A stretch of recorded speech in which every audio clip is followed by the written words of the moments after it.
of happiness is what?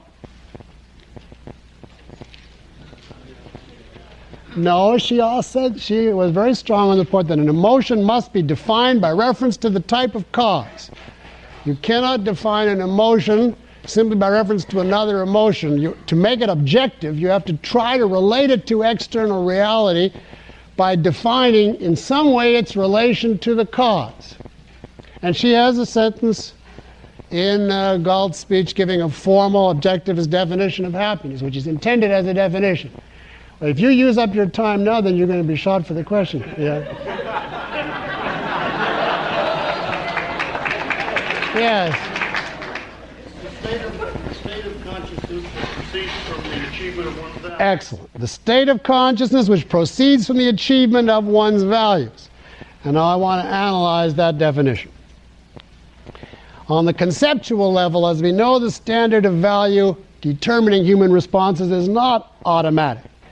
Chosen values are not necessarily in harmony with the requirements of survival. On the contrary, a person can hold and pursue irrational values and thereby gain pleasure of a sort from the process of harming himself. Now, this kind of person inverts his emotional barometer, turning it into an agent of destruction.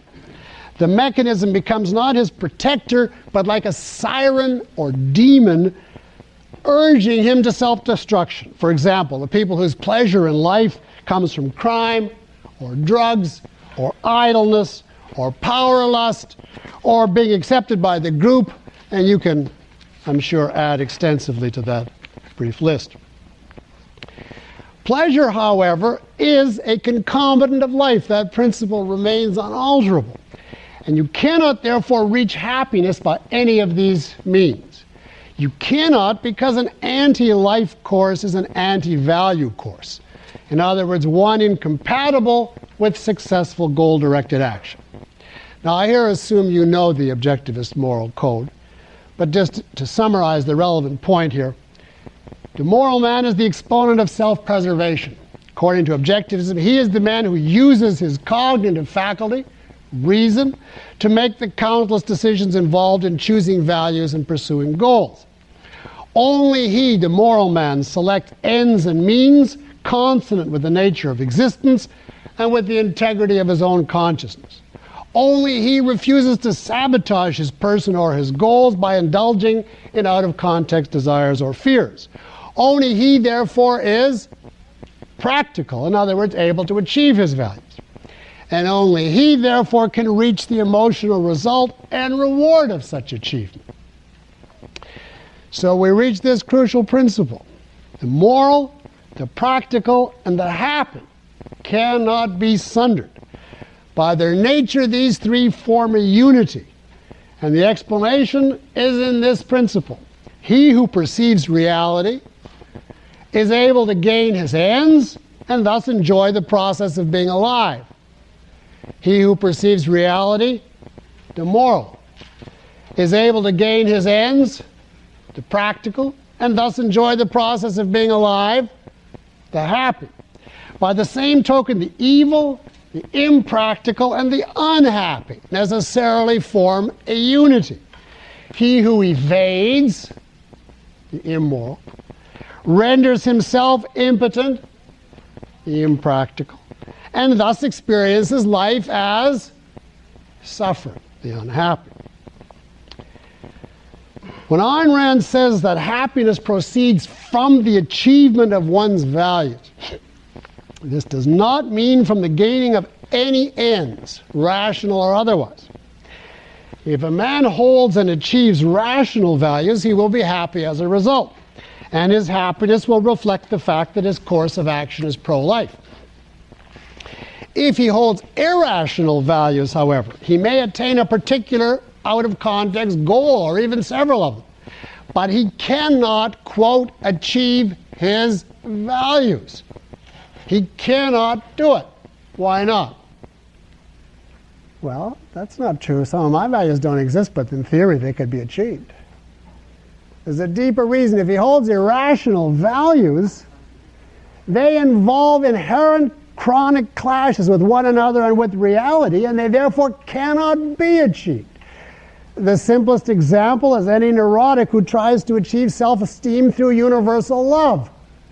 He is in a position where he cannot achieve his value. Whatever he does, he loses. If people shower him with love and he molds his personality to invite that love, he hates himself for doing it.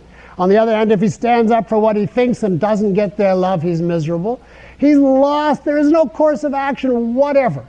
No myth, no fantasy that could project, quote, achieving your values if you hold a value like that.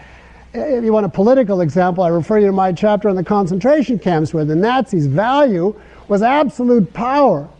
And insofar as they achieved it, they had nothing left to have power over.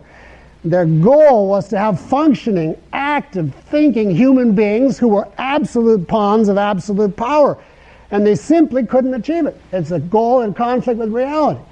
Now, those are two examples of the point of why this definition, happiness is that which proceeds from the achievement of one's values.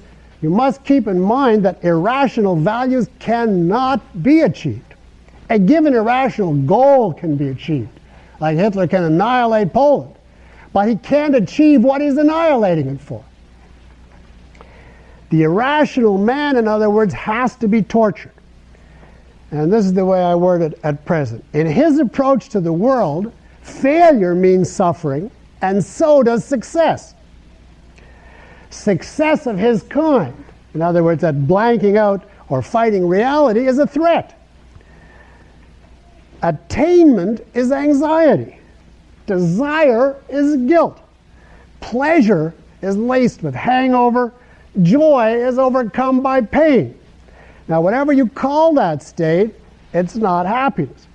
And this is why Ayn Rand's very crucial elaboration of her definition. This is not a definition, but a very essential elaboration. Happiness, she writes, I'll just take a moment to quote this passage from Galt's speech, is a state of non-contradictory joy, a joy without penalty or guilt, a joy that does not clash with any of your values and does not work for your own destruction.